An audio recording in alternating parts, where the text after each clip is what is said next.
Neurodiversity. Diversity is in the name. When you think of a neurodivergent person, who do you picture?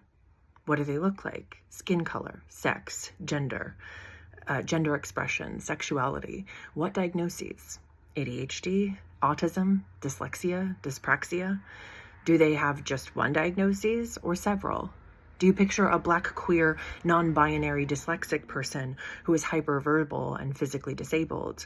Or a neurodivergent Indigenous woman who is diagnosed with ADHD, who loves her alone time? Or do they instead look like an autistic white man who struggles with eye contact and speaks with a noticeable cadence, or is borderline nonverbal and has strict ways of doing things that cannot be disrupted, or he will have a meltdown? Our level of access to resources and support, how we understand the world and how we are perceived by the world, all shape our interactions with it, no matter our identity.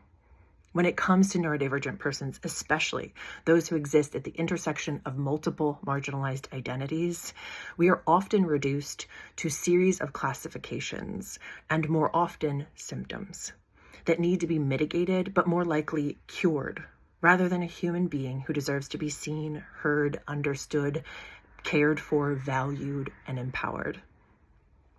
What I am seeking to establish here is whenever we talk about a marginalized group, we must first recognize that no group of people is a monolith. Likely, nearly every person who is a part of that group has differing opinions about a variety of things.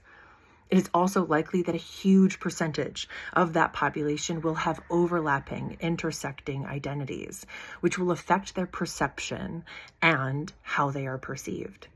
The thing about creating more inclusive environments is that they empower everyone, not just those who are traditionally marginalized by our society, culture, etc. When we talk about inclusivity, neuro-inclusivity has to be a part of that conversation, but it cannot be isolated from intersectionality. As Audre Lorde so aptly said, it is not our differences that divide us. It is our inability to recognize, accept, and celebrate those differences. So how do we begin to empower inclusivity? How do we foster more inclusive spaces, cultures, and how do we celebrate diversity, including neurodiversity?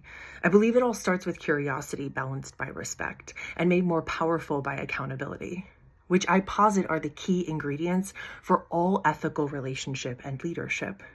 I think when we boil it all down, just about everything comes down to relationship. Whether we are talking about life and ecosystems, leadership, culture, innovation, etc., it is all relationship. They are all versions of relationships where reciprocity is the key indicator of success. For instance, we can recognize that innovation is simply a reimagining of relationship between elements that were previously thought unrelated or insignificant to one another, or reimagining relationship with our clients, investors, partners, employees, etc., to expand our influence or reach or maintain relevance, etc. I could go on, but I think you understand. The more empowered version of ourselves, our leadership and our culture/community require us to be invested in learning more consistently.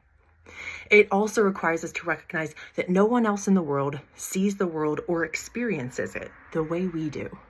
Together, in community, in reciprocity with one another, we can and will evolve into someone a diverse array of individuals are safe to be in community with, and in turn be a part of normalizing that change in our families, our friend groups, our communities, cultures, so we can change the world into a much more empowering and inclusive place where reciprocity and ethical relationship are at the center, empowering a bubble of life we all benefit from.